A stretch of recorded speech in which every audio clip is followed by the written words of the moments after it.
So this is pretty wild. Like what I'm presenting with the water stuff is basically like a very simple, non-confrontational truth. And so you know how people say like, oh, you go through the phases of truth acceptance by societies. Like first they ignore you, then they laugh at you, and then they attack you, and then you win, or whatever. So it's interesting, you'll get to see that, how that's like an unavoidable process, because like what I'm saying is the most gentle, non-offensive truth that jives with everything everybody is doing. But it triggers, anytime that happens, it's not so much that that triggers, it's people that have any sort of ego, any sort of investment in their like arena. You will unconsciously get offended if somebody points out like something that you're overlooking. And I just realized that there's no way around this. And so what has to happen, you'll see with this project, because it's like intellectually this is a no duh, like it's already fully mapped, it's so simple, but nobody will pay attention until the only way that you can get people to not ignore you is that you have to develop a power, or you have to develop a city, or like basically what people see is like miracle working, and then you have to kind of do that to them in their field.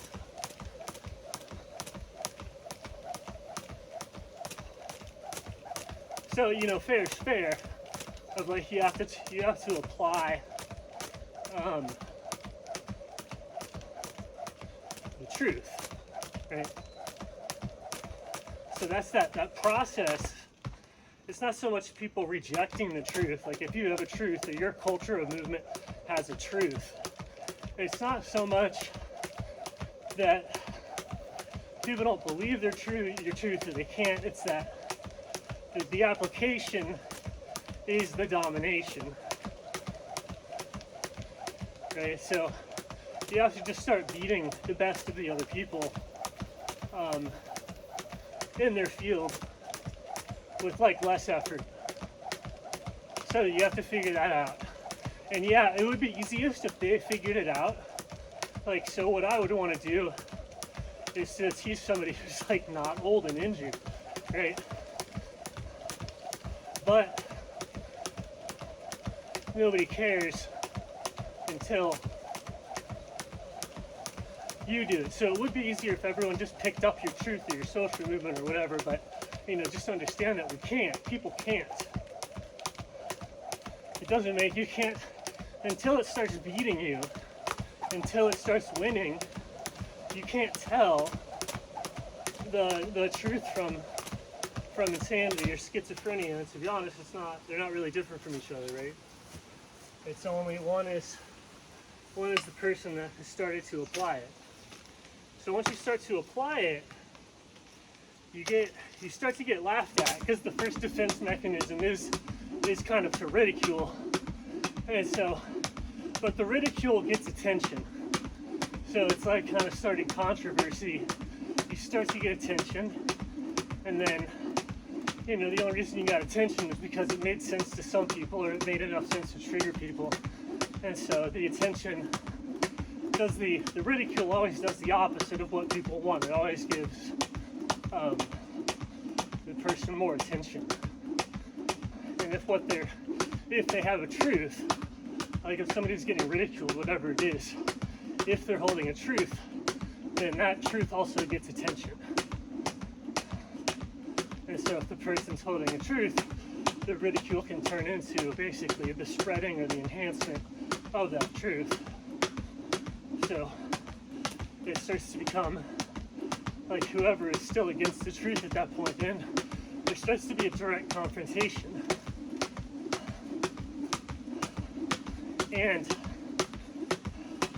it's in that attack that it's like the former system is just understood so well that it's a joke, it's a paradigm shift, it's a game change. So everyone thinks it's anyway, it's just that, and it's like, it's legit unavoidable. And I've seen like the emotional triggers and the shutdown, because integrating the understanding that water is very, very, very tied to or analogous to awareness, right? Like water is the substance within which the metabolism is activating, and all of this is a result of that metabolism, like all of this. And so all of this is contained, you know it to be contained within the body's water, and you can feel the body water. Like you can feel the weight of it. Like you can actually feel the movement, and and know that that thing that you're feeling contains this, right?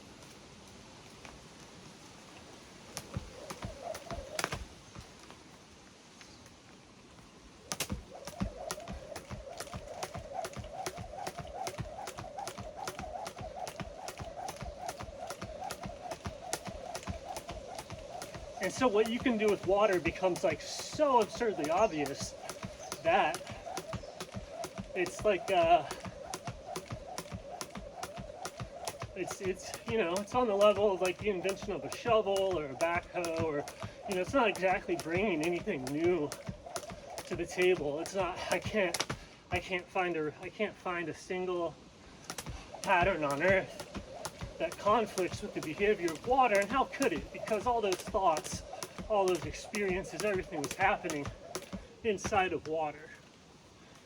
Right. So the water contains a pattern that is capable of containing all phenomenon, and it does. Like, we don't know any other phenomena besides that of our life or that of our breath.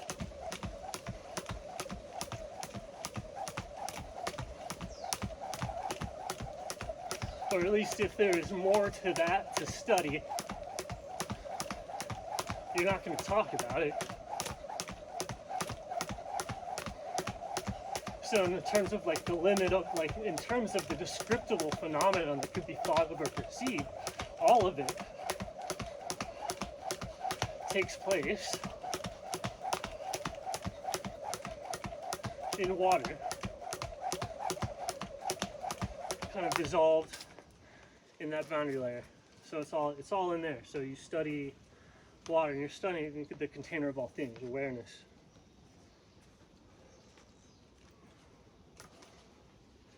And so just that simple fact is the same thing as understanding like a whip, right? It's understanding that, like, oh, if I do this, the stick translates it. I'm out here, right? It's a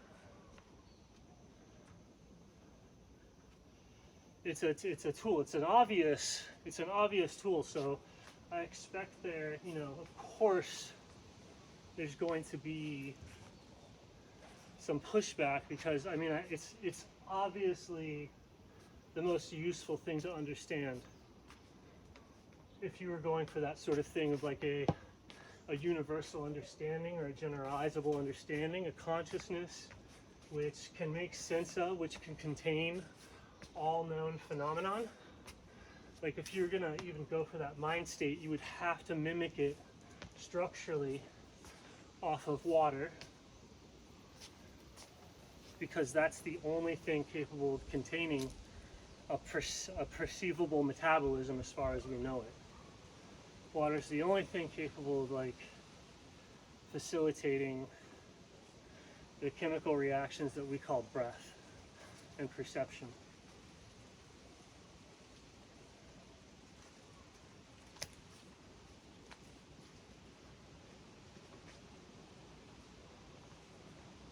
And so, like, at very least, it's that the mind needs to be imprinted to be able to move in that way, to be able to contain and comprehend all of the facts that are going to behave like the way that it is, like the mind as we study it, right? So it's kind of an obvious, no duh.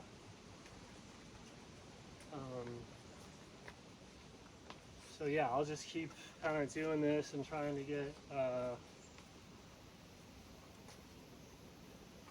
just better and better at everything until I don't know. But I mean, at any point, like if somebody wants to jump in here without a totally jacked up back and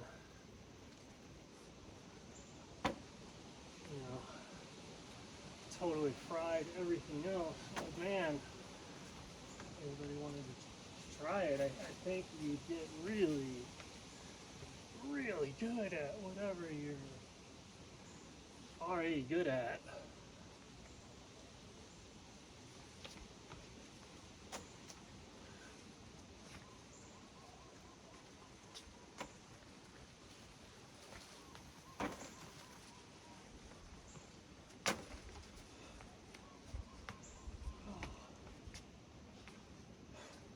It's like supposed to be like a rainforest inside of me, and it is a desert. An empty tomb.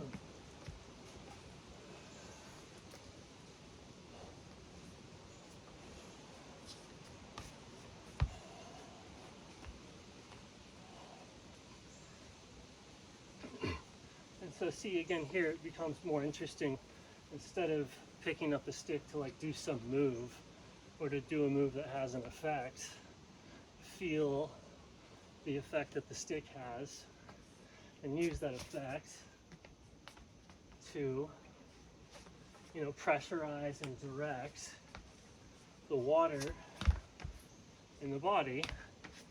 So you can direct this pressure into the heart, and then the heart will distribute that into increased blood pressure or increased blood energy.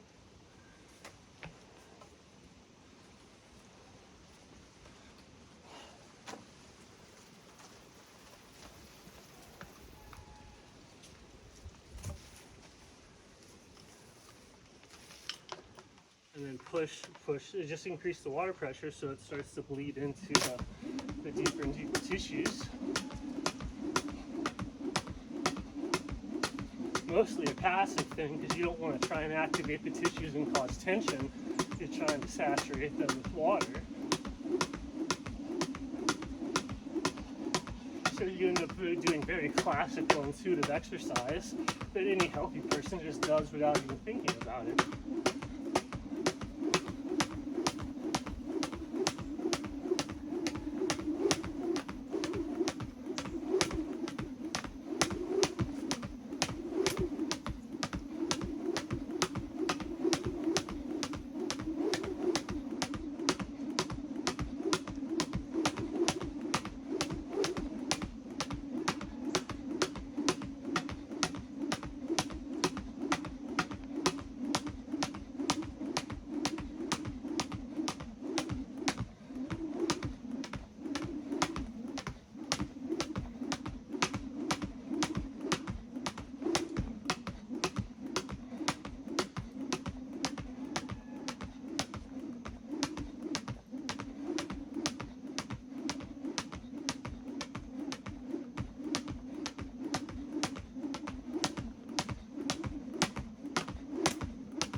Don't judge me, this is a weighted jump rope, okay?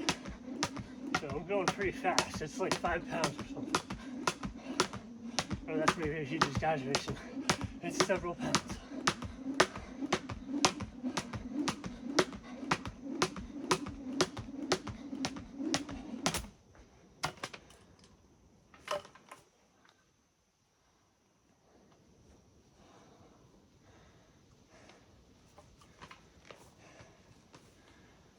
blood pressure's up, whatever. Move it. Use an exercise to move the blood pressure to an area that you want extra pressurized. You know, maybe you want big tits or big pecs.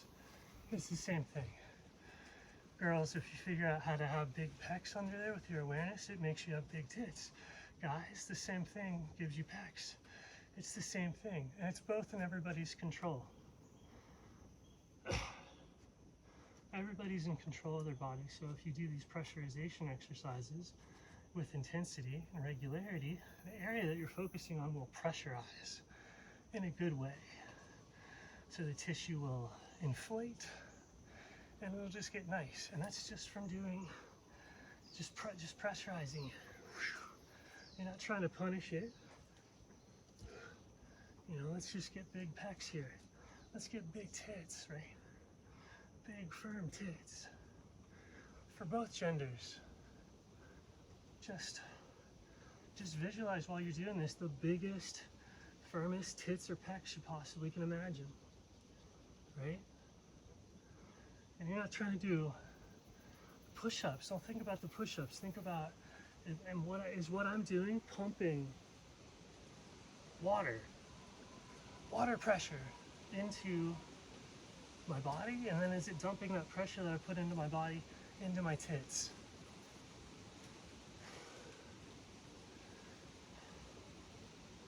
And so yeah, we might start off with the musculature, but ladies, once you're there in the muscles, go ahead and move your attention over to those tits, right? And just let them get big. Just really push into them. You know, keep exercising. Have fun. It's not even an exercise. It's not like anything wrong. You're pressurizing. You're becoming what you want, right? If you just put focus and intention into an area, it'll become what you want. It's like reflexive magic. So do whatever gets you to wanna and able to just put a ton of freaking attention and pressure into the boobs.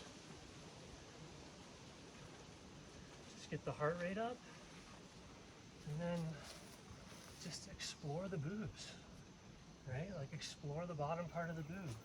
Don't worry about if the exercise is hard or easy.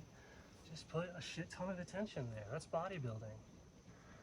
Whatever you're gonna do, if you're gonna bodybuild with calisthenics, whatever you wanna transform, just choose the exercises that help you put a shit ton of attention and water pressure into the area that you're trying to like tone and sculpt. That's all it is.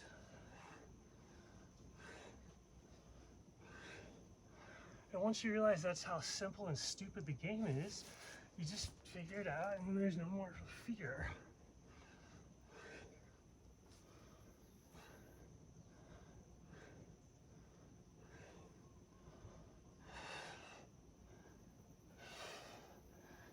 It's like an absurd fear of like, oh, do I not know the technique or am I doing it wrong? It's like, just choose to be you. Exactly right there. You want to be you there, like pressurize it. The easiest, like bodybuilding, this physical stuff is the easiest way to figure out how to focus attention. And when you're doing that, you're fundamentally focusing water. Like you want the shape of the body, you want your water body to change its shape. So the only way that you have control, which is a tremendous amount of control, is pressure. So especially with the pressure density shifting stuff that you learn hosing, it's like that pressure is what causes a pump, and then that pressure is what causes a phase shift. Like when you apply that pressure, it also pushes out things that aren't you. It cycles everything. Everyone sees that as the detox. All the detox is like just generate water pressure, and then that flushes everything and you start to fill those areas. So you push out the bad and fill the good, and then people look at that as like, oh, you're losing weight, or oh, you're gaining muscle. So if you do it mentally, people go, oh, you're getting wise. Right? Stupid, we know facts. like intelligent or whatever would be an accumulation of facts to the point where you become stupid.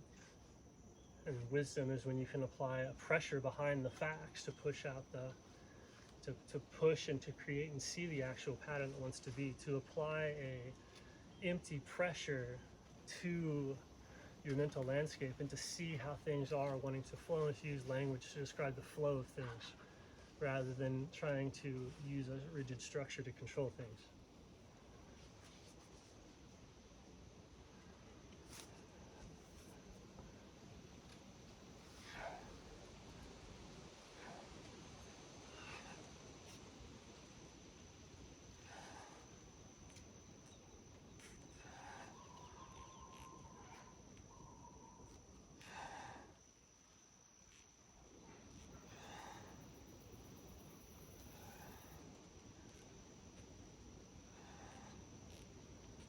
And it's like, is when you go, oh, is that exercise right? Well, it's correct if it's capable of letting you apply tremendous pressure either to an area or to the entire body. And if you feel the pressure happening that you're wanting to happen, which is what people call correct form,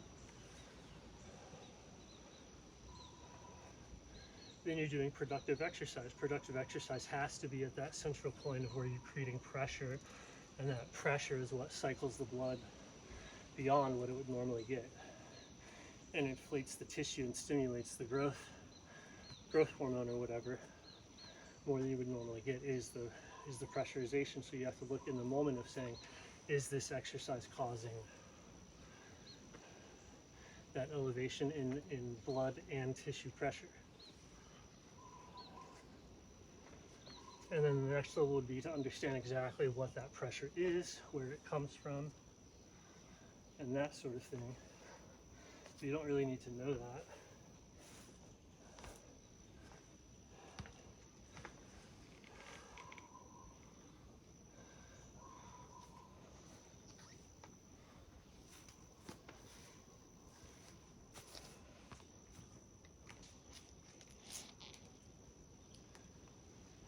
Anyway, that was a guided meditation.